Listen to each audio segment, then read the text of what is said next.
നിങ്ങളോട് ഞാനൊരു ചോദ്യം ചോദിക്കട്ടെ. ഈ പ്രപഞ്ചത്തെ മുഴുവൻ നിങ്ങളുടെ വാക്ക് കേൾക്കാൻ നിർബന്ധിതമാക്കുന്ന ഒരു ശക്തി നിങ്ങൾക്ക് ലഭിച്ചാൽ നിങ്ങൾ ആദ്യം എന്തായിരിക്കും പറയുക? ചിലപ്പോൾ നിങ്ങൾ പറയും, എന്റെ ജീവിതം മാറ്റിമറിക്കൂ എന്ന്. അല്ലെങ്കിൽ പറയും, എനിക്ക് പണം വേണം, സ്നേഹം വേണം, വിജയം വേണം, സമാധാനം വേണം എന്നൊക്കെ. എന്നാൽ എപ്പോഴെങ്കിലും നിങ്ങൾ ചിന്തിച്ചിട്ടുണ്ടോ ഈ പ്രപഞ്ചത്തോട് എപ്പോൾ എങ്ങനെ സംസാരിക്കണമെന്ന്? എങ്കിൽ മാത്രമേ പ്രപഞ്ചം നിങ്ങളുടെ ഓരോ വാക്കും ഒരു ആജ്ഞയായി സ്വീകരിക്കുകയുള്ളൂ.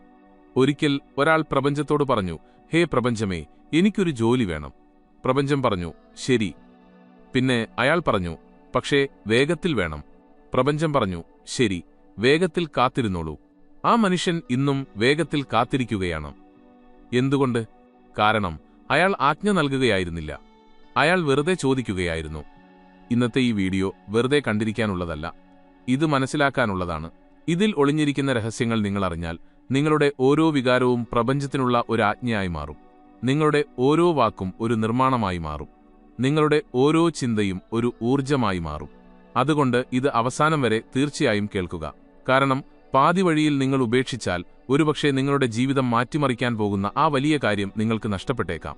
നിങ്ങൾക്ക് തോന്നുന്നുണ്ടെങ്കിൽ ഈ കാര്യങ്ങൾ ഹൃദയത്തിൽ തൊടുന്നുണ്ടെന്ന് ഇപ്പോൾ തന്നെ ഒരു ചെറിയ ഊർജ്ജം അയയ്ക്കുക, ലൈക്ക് ബട്ടൺ അമർത്തിക്കൊണ്ട്. എന്നിട്ട് താഴെ കമന്റിൽ എഴുതുക, ഞാനിപ്പോൾ പ്രപഞ്ചത്തിന് ശരിയായ ആജ്ഞ നൽകാൻ പഠിക്കുകയാണ്. നോക്കൂ, പ്രപഞ്ചം എന്നത് പുറത്തെവിടെയോ ഇരുന്ന് നിങ്ങളുടെ ആജ്ഞകൾ കേൾക്കുന്ന ഒരു ദൈവമല്ല. പ്രപഞ്ചം എന്നത് ജീവനുള്ള ഒരു ബോധമാണ്.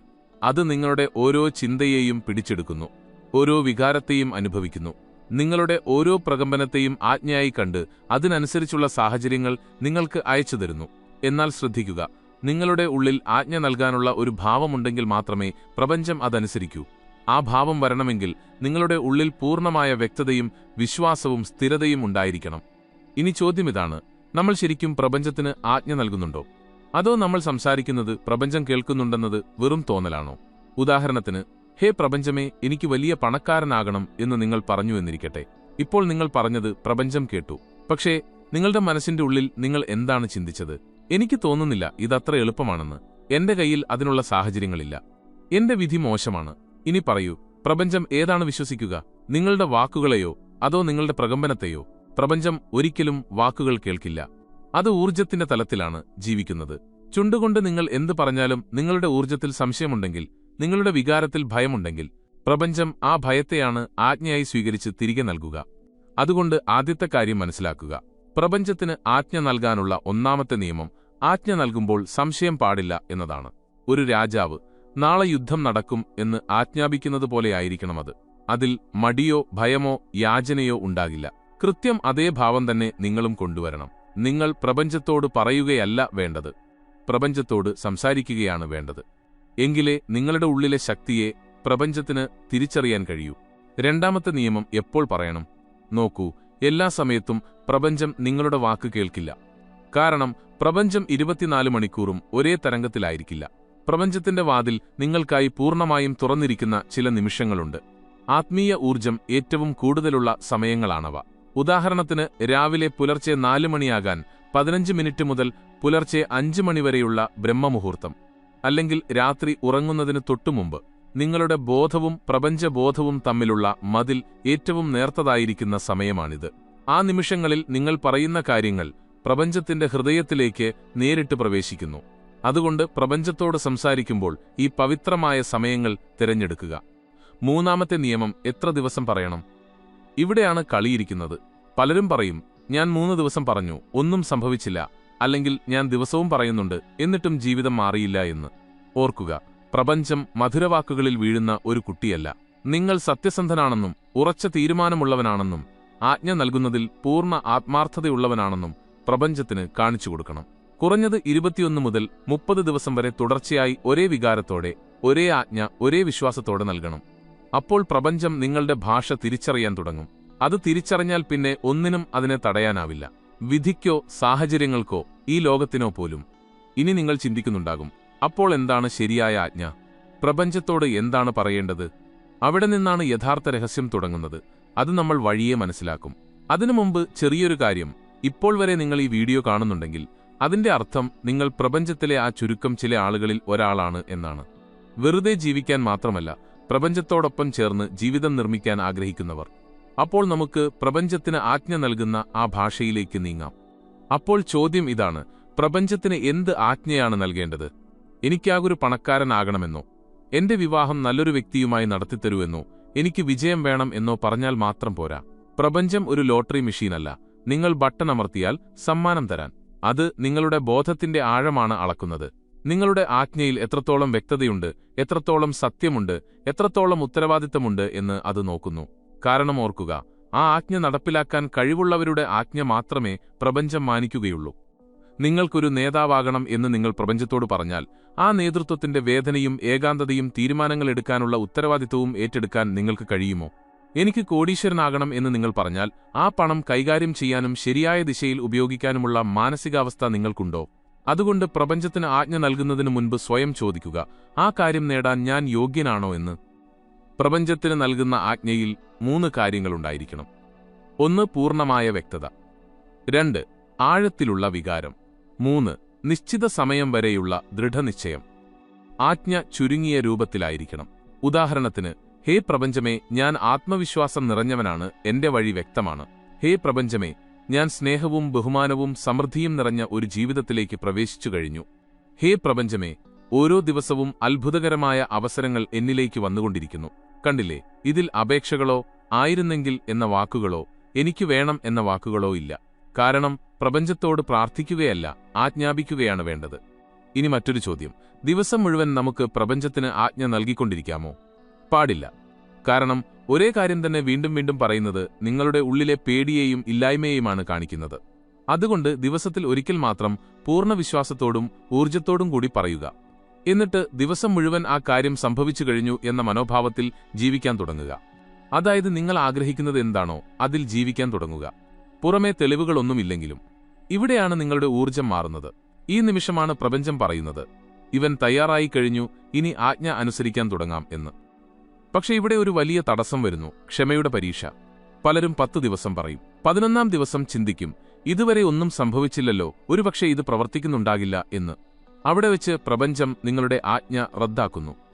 കാരണം നിങ്ങളുടെ വിശ്വാസത്തിന്റെ നൂൽ പൊട്ടിപ്പോയി, നിങ്ങളുടെ വികാരം ഇളകിപ്പോയി. ശ്രദ്ധിക്കുക, പ്രപഞ്ചം നിങ്ങൾക്ക് തരുന്നത് നിങ്ങളുടെ ഊർജ്ജത്തിനനുസരിച്ചല്ല, നിങ്ങളുടെ ഊർജ്ജത്തിന്റെ തുടർച്ചയ്ക്കനുസരിച്ചാണ്. ഒരു ദിവസം ആജ്ഞ നൽകുകയും പിറ്റേന്ന് ആശങ്കപ്പെടുകയും ചെയ്താൽ നിങ്ങൾ തന്നെ നിങ്ങളുടെ ആജ്ഞയെ നശിപ്പിക്കുകയാണ് ചെയ്യുന്നത്.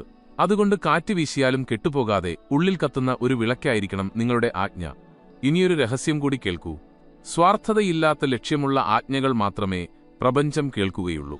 എനിക്ക് ധാരാളം പണം വേണം, എങ്കിലേ എനിക്ക് മറ്റുള്ളവരെ സഹായിക്കാൻ കഴിയൂ എന്ന് നിങ്ങൾ പറഞ്ഞാൽ പ്രപഞ്ചം അത് വേഗത്തിൽ സമ്മതിക്കും. കാരണം അതിൽ സേവനമുണ്ട്, പങ്കുവെക്കലുണ്ട്, ലക്ഷ്യമുണ്ട്. എന്നാൽ എനിക്ക് പണം വേണം, എങ്കിലേ എനിക്ക് ലോകത്തിനു മുന്നിൽ കാണിക്കാൻ കഴിയൂ എന്നാണ് പറയുന്നതെങ്കിൽ പ്രപഞ്ചം ചിരിച്ചുകൊണ്ട് പറയും, അഹങ്കാരത്തിന്റെ ആജ്ഞ ഞാൻ അനുസരിക്കില്ല എന്ന്. കാരണം പ്രപഞ്ചം സ്നേഹത്തിന്റെയും കരുണയുടെയും ഒരുമയുടെയും ഭാഷയിലാണ് പ്രവർത്തിക്കുന്നത്. അപ്പോൾ നിങ്ങൾ ആജ്ഞ നൽകുമ്പോൾ അത് നിങ്ങളെ മാത്രമല്ല, ഈ ലോകത്തെ മുഴുവൻ സഹായിക്കുന്ന എന്തെങ്കിലും ഒരു ഭാവം അതിൽ ചേർക്കുക. ഇനി ഇതൊരു പരീക്ഷണമായി ചെയ്തു നോക്കാം. ഇന്നു മുതൽ 21 ദിവസം വരെ ദിവസവും രാവിലെ ബ്രഹ്മമുഹൂർത്തത്തിൽ എഴുന്നേറ്റ് ശാന്തമായ ഒരിടത്തിരിക്കുക. 3 തവണ ശ്വാസം ആഴത്തിലെടുത്ത് നിങ്ങളുടെ ഹൃദയത്തെ അനുഭവിക്കുക. എന്നിട്ട് ഇത്രമാത്രം പറയുക, ഹേ പ്രപഞ്ചമേ, ഞാൻ ദിവ്യമായ സ്നേഹവും സമൃദ്ധിയും കഴിവുകളും നിറഞ്ഞ ഒരു വ്യക്തിയാണ്. ഈ ഭൂമിയിൽ സന്തോഷവും അറിവും പകരാൻ വന്നവനാണ് ഞാൻ. അതിനുശേഷം കണ്ണുകളടച്ച് ആ ഒരു അനുഭൂതിയിൽ 5 മിനിറ്റ് ഇരിക്കുക. വേറെ ആവശ്യങ്ങളോ ആശങ്കകളോ വേണ്ട. ആ ഊർജ്ജത്തിൽ മാത്രം ഇരിക്കുക. എന്നിട്ട് ദിവസം മുഴുവൻ ആ ഭാവത്തിൽ ജീവിക്കാൻ തുടങ്ങുക. 21 ദിവസത്തിനുള്ളിൽ ഇതുവരെ അടഞ്ഞുകിടന്ന പ്രപഞ്ചത്തിന്റെ പല വാതിലുകളും നിങ്ങൾക്കായി തുറക്കുന്നത് നിങ്ങൾക്ക് കാണാം. പക്ഷേ കഥ ഇവിടെ തീരുന്നില്ല. നിങ്ങളുടെ ആജ്ഞ പൂർണ്ണമാകാൻ അവസാനത്തെ ഒരു താക്കോൽ കൂടി ബാക്കിയുണ്ട്. അത് അറിഞ്ഞില്ലെങ്കിൽ ഈ പ്രക്രിയ അപൂർണമായിരിക്കും. എന്താണ് ആ താക്കോൽ? അതറിയാൻ കുറച്ചു സമയം കൂടി കൂടെയുണ്ടാകുക. പ്രപഞ്ചത്തോട് എപ്പോൾ പറയണം, എങ്ങനെ പറയണം, എത്ര ദിവസം പറയണം എന്ന് നിങ്ങൾ മനസ്സിലാക്കി. ഇനി ആ അവസാനത്തെയും ഏറ്റവും പ്രധാനപ്പെട്ടതുമായ താക്കോലിനെക്കുറിച്ച് പറയാം. അതില്ലാതെ പ്രപഞ്ചത്തിനുള്ള ആജ്ഞ അപൂർണമാണ്. അതാണ് ആജ്ഞ നൽകിയ ശേഷമുള്ള പൂർണ്ണമായ സമർപ്പണം. അതെ, നിങ്ങൾ പ്രപഞ്ചത്തിന് നൽകിയ ആജ്ഞയെക്കുറിച്ച് പിന്നീട് സംശയിക്കരുത്. അത് മാറ്റാൻ ശ്രമിക്കരുത്. ദിവസവും അതിൽ മാറ്റങ്ങൾ വരുത്തി പ്രപഞ്ചത്തെ കുഴപ്പിക്കരുത്. കാരണം നിങ്ങൾ നിങ്ങളുടെ ജോലി ചെയ്തു കഴിഞ്ഞുവെന്ന് പ്രപഞ്ചത്തിന് ബോധ്യപ്പെടുമ്പോൾ മാത്രമേ അത് പ്രവർത്തിക്കാൻ തുടങ്ങൂ. ഒരു വില്ലാളി അമ്പ് എയ്യുന്നതുപോലെയാണിത്. അമ്പ് വിട്ടുകഴിഞ്ഞാൽ പിന്നെ വായുവിൽ കൈവീശി അമ്പിന്റെ ദിശ മാറ്റാൻ അയാൾ ശ്രമിക്കില്ല. അയാൾക്കറിയാം ഞാൻ അമ്പ് വിട്ടുകഴിഞ്ഞു, ഇനി അത് ലക്ഷ്യസ്ഥാനത്ത് തനിയെ എത്തിക്കൊള്ളുമെന്ന്. പ്രപഞ്ചത്തിനുള്ള ആജ്ഞകളും അങ്ങനെ തന്നെയാണ്. പൂർണ്ണമായ ആത്മാർത്ഥതയോടെ പറയുക, എന്നിട്ട് വിട്ടേക്കുക. ഹേ പ്രപഞ്ചമേ, എന്റെ ജീവിതത്തിന്റെ ലക്ഷ്യം എനിക്ക് വ്യക്തമായി അറിയണം എന്ന് നിങ്ങൾ പറഞ്ഞാൽ, പിന്നെ എപ്പോൾ കിട്ടും, എങ്ങനെ കിട്ടും, ആരിൽ നിന്ന് കിട്ടും എന്ന് ദിവസം മുഴുവൻ ചിന്തിച്ചിരിക്കരുത്. വെറുതെ ശാന്തമായിരിക്കുക. നിങ്ങൾ വിത്ത് പാകിക്കഴിഞ്ഞു, സമയം വരുമ്പോൾ അത് മുളച്ചോളും. സമർപ്പണം എന്നാൽ തോൽവിയല്ല. സമർപ്പണം എന്നാൽ വിശ്വാസത്തിന്റെ ഏറ്റവും ഉയർന്ന തലമാണ്. പക്ഷേ ഇവിടെയാണ് ഭൂരിഭാഗം ആളുകൾക്കും തെറ്റുപറ്റുന്നത്. ആജ്ഞ നൽകിയ ശേഷവും അവർ പേടിച്ചുകൊണ്ടിരിക്കും. പ്രപഞ്ചം എന്റെ വാക്ക് കേട്ടില്ലെങ്കിൽ എന്തു ചെയ്യും? കേൾക്കൂ, പ്രപഞ്ചം എല്ലാ കാര്യങ്ങളും കേൾക്കുന്നുണ്ട്. പക്ഷേ അതിന് അതിൻ്റേതായ സമയക്രമമുണ്ട്. നിങ്ങൾക്കതിന് സമയം നിശ്ചയിച്ചു കൊടുക്കാൻ കഴിയില്ല. നിങ്ങൾക്ക് ആജ്ഞ നൽകാൻ മാത്രമേ കഴിയൂ. അതിനെ അതിൻ്റേതായ വേഗതയിൽ സഞ്ചരിക്കാൻ അനുവദിക്കുന്നതാണ് ഏറ്റവും വലിയ സമർപ്പണം. ഏറ്റവും മനോഹരമായ കാര്യമെന്തെന്നാൽ, നിങ്ങളുടെ ഊർജ്ജത്തിൽ മാറ്റം വരുത്തിയാൽ നിങ്ങൾ ചോദിച്ചതിനേക്കാൾ എത്രയോ ഇരട്ടി വലുതും ആഴമുള്ളതുമായ ഫലമാണ് പ്രപഞ്ചം നിങ്ങൾക്ക് നൽകുക. അത് നിങ്ങൾക്ക് ചിന്തിക്കാൻ പോലും കഴിയില്ല. ഒന്ന് ആലോചിച്ചു നോക്കൂ. ഒരു കുട്ടി അമ്മയോട് എന്തെങ്കിലും ചോദിക്കുമ്പോൾ അമ്മ എന്താണ് ചെയ്യുക? എന്തിനു വേണം എന്ന് അമ്മ ചോദിക്കില്ല. നിനക്കതിനുള്ള അവകാശമുണ്ടോ എന്ന് ചോദിക്കില്ല. കുട്ടി ആത്മാർത്ഥമായിട്ടാണോ ചോദിക്കുന്നത്, അതോ വെറുതെ പറയുകയാണോ എന്ന് അമ്മ നോക്കും. കുട്ടി ആത്മാർത്ഥമായാണ് ചോദിക്കുന്നതെന്ന് അമ്മയ്ക്ക് തോന്നിയാൽ അവൻ ചോദിച്ചതിനേക്കാൾ നല്ലത് അമ്മ അവന് നൽകും. എന്തുകൊണ്ട്? കാരണം തന്റെ കുട്ടിക്ക് എന്താണ് വേണ്ടതെന്ന് അമ്മയ്ക്ക് മനസ്സിലാകും. പ്രപഞ്ചവും അതുതന്നെയാണ് ചെയ്യുന്നത്. നിങ്ങളുടെ വാക്കുകളേക്കാൾ നിങ്ങളുടെ ഉള്ളിലെ വികാരങ്ങളുടെ സത്യസന്ധതയാണ് പ്രപഞ്ചം കേൾക്കുന്നത്. അതുകൊണ്ട് ആജ്ഞ നടപ്പിലാക്കാൻ നിങ്ങൾ തയ്യാറാകുമ്പോൾ മാത്രം ആജ്ഞ നൽകുക. ഒരിക്കൽ നൽകിക്കഴിഞ്ഞാൽ ആ ആജ്ഞയുടെ പ്രതിനിധിയായി സ്വയം മാറുക. എനിക്കൊരു നല്ല ജീവിത പങ്കാളിയെ വേണം എന്ന് നിങ്ങൾ പ്രപഞ്ചത്തോട് പറഞ്ഞാൽ, നല്ലൊരു ജീവിത പങ്കാളിയെ ആകർഷിക്കാൻ കഴിയുന്ന ഊർജ്ജത്തിലേക്ക് ആദ്യം നിങ്ങൾ സ്വയം മാറുക.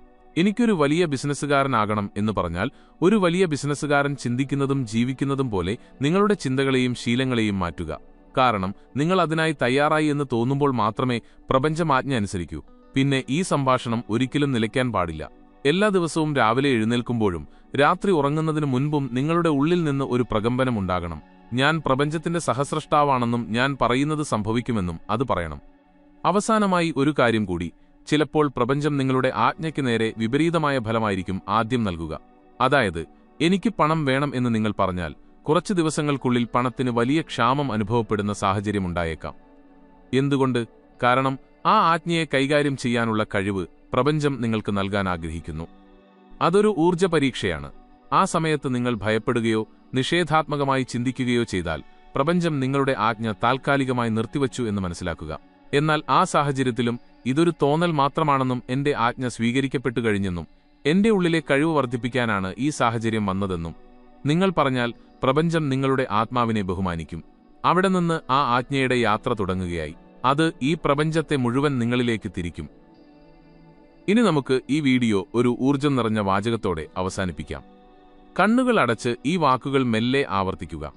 ഹേ പ്രപഞ്ചമേ, ഞാൻ നൽകിയ ആജ്ഞ എന്റെ ഉള്ളിൽ ഒരു സത്യമായി സ്പന്ദിക്കുന്നുണ്ട്. ഞാൻ ആ ഊർജ്ജത്തിൽ ജീവിക്കുന്നു. എന്റെ അസ്തിത്വത്തെ പൂർണ്ണതയിൽ എത്തിക്കുന്ന വഴിയിലൂടെയാണ് നീ എന്നെ കൊണ്ടുപോകുന്നതെന്ന് എനിക്ക് പൂർണ്ണ വിശ്വാസമുണ്ട്. നിങ്ങൾ തയ്യാറാണ്. ഇപ്പോൾ പ്രപഞ്ചത്തിനുള്ള ആജ്ഞ എന്നത് വെറുമൊരു വാക്കല്ല, നിങ്ങളുടെ അസ്തിത്വമായി മാറിക്കഴിഞ്ഞു. ഈ സംഭാഷണത്തിൽ എവിടെയെങ്കിലും നിങ്ങളുടെ ഉള്ളിൽ ആ പ്രകമ്പനം ഉണർന്നിട്ടുണ്ടെങ്കിൽ സബ്സ്ക്രൈബ് ചെയ്ത് ഈ യാത്രയിൽ പങ്കുചേരുക. നിങ്ങളുടെ അന്തരാത്മാവിന്റെ ശബ്ദമാണ്. താഴെ കമന്റിൽ എഴുതുക, ഞാനിപ്പോൾ പ്രപഞ്ചത്തിന് ആജ്ഞ നൽകാൻ പഠിച്ചു കഴിഞ്ഞു. കാരണം ഈ വാചകം വെറുതെ എഴുതാനുള്ളതല്ല. ഇത് നിങ്ങളുടെ ബോധമനസ്സിൽ പ്രപഞ്ചത്തിന്റെ താക്കോൽ സ്ഥാപിക്കലാണ്.